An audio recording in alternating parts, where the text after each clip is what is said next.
कलयुग का भगवान माना जाता है, भाई बहन के साथ रहते हैं, जो अंदाज में रहते हैं, खाते पीते रहते हैं एकदम साधारण मनुष्य की तरह। कैसे बाकी सबसे अलग है महाप्रभु? आप देखिए, गृहस्थ जीवन में पति पत्नी के बीच लड़ाई होती है, नोक-झोंक होती है। ये गृहस्थ जीवन है।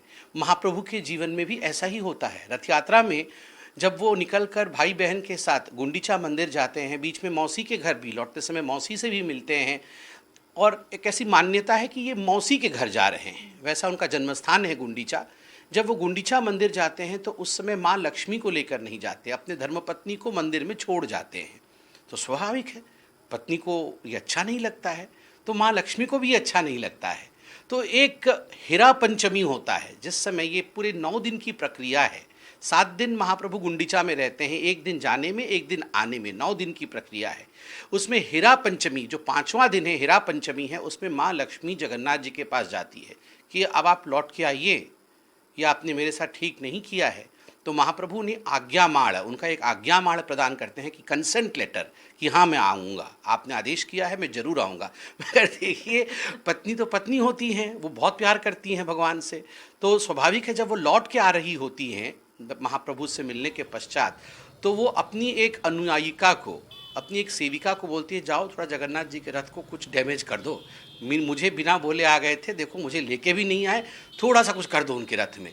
तो ये जो प्रगाढ़ संबंध है पति पत्नी के बीच में, मतलब खट्टा कुछ मीठा, ये देखिए भगवान के जीवन में भी होता है। और जब महाप्रभु लौट के आते हैं नीलाद्री विजय के समय, जब मंदिर में प्रवेश करना होता है, तो उस समय उन्हें लक्ष्मी माँ को मनाना पड़ता है, रसगुल्ला दे के मनाना पड़ता है माँ लक्ष्मी को, तब जाके माँ लक्ष्मी जो असली मालकिन है किसी भी घर की। यहाँ भी देखिए नारी सशक्तिकरण की कहानी है। भगवान भी अपने घर में प्रवेश नहीं कर सकते हैं जब तक कि घर की गृहिणी, जब तक कि घर की मालकिन, माँ, पत्नी, जब तक कि वो प्रसन्न न हो, जब तक कि वो द्वार ना खोले, तब तक कोई भी प्रवेश नहीं कर सकता।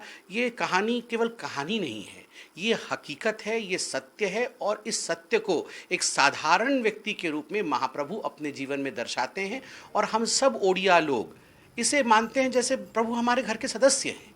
जब आप सदस्य की बात करते हैं तो ये भी बात आती है कि नॉन हिंदूज क्योंकि मंदिर में अलाउड नहीं है, तो भगवान खुद बाहर आते हैं सबके दर्शन के लिए, सबको दर्शन देने के लिए। ये कैसे है कलयुग के भगवान? देखिए, मैंने कहा ना, ये एक डेमोक्रेटिक प्रोसेस है। और मुझे तो लगता है, ये मेरा मानना है व्यक्तिगत, कि अगर सही मायने में देखा जाए, लोकतंत्र अगर विश्व में कहीं पहले शुरू हुआ, तो मुझे लगता है ये जगन्नाथ पुरी धाम में ही शुरू हुआ। क्योंकि इस प्रकार राजा, जो राजा होते हैं, वो उनका झाड़ू मारना, और इस प्रकार से महाप्रभु का रथ पर आना, राजा प्रजा के सामने झुक जाते हैं और महाप्रभु लोगों को दर्शन देते हैं। ये कितना बड़ा संदेश है कि सभी बच्चे मेरे हैं और मैं उनको दर्शन दूंगा। और वो साधारण तरीके से नहीं आते हैं, छेरा पोहरा करके, मतलब उनको एक झुला झुला के लाया जाता है।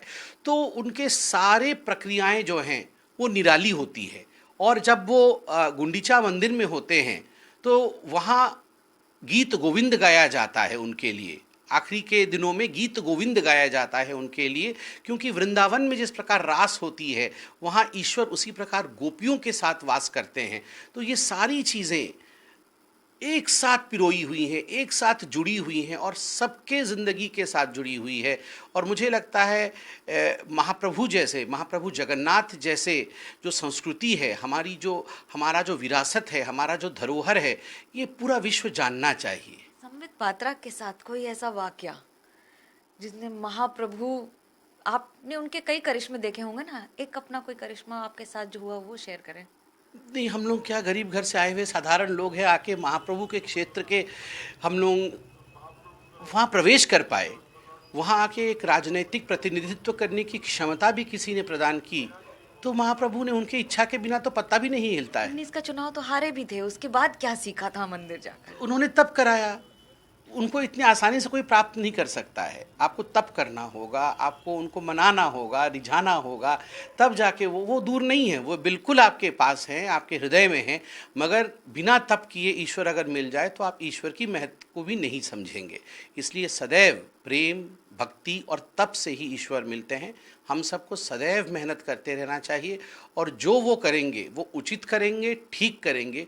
अगर यह हमारे मन में है तो बहुत अच्छा रहेगा। मैं तो आपके टीवी चैनल के माध्यम से सबको रथ यात्रा की बहुत शुभकामनाएं दूंगा और मैं कहूँगा ये केवल महाप्रभु जगन्नाथ जी का रथ यात्रा नहीं है, ये उड़ीसा और ये भारत का इतिहास है। ये प्रतिबिंब है हमारे लोकतंत्र का, ये प्रतिबिंब है हमारी सुंदर संस्कृति का। तो सभी यहाँ आने की कोशिश करें। अगर यहाँ ना आ सके तो आजकल सभी के घर में टीवी चैनल तो हैं ही, सुबह टीवी चैनल ऑन करके जरूर महाप्रभु का दर्शन करें और टीवी देखकर भी महाप्रभु को प्रणाम करें, उनका आशीर्वाद अवश्य प्राप्त करें। बड़े बड़े नेत्रों से वो आशीर्वाद देंगे जैसे इस समय देख रहे हैं, वैसे ही उसी तरह से आशीर्वाद बरकरार रहेगा। कैमरा पर्सन महेश हलवाई के साथ मनोज्ञा लोईवाल, भुवनेश्वर, ओडिशा, एनडीटीवी इंडिया के लिए।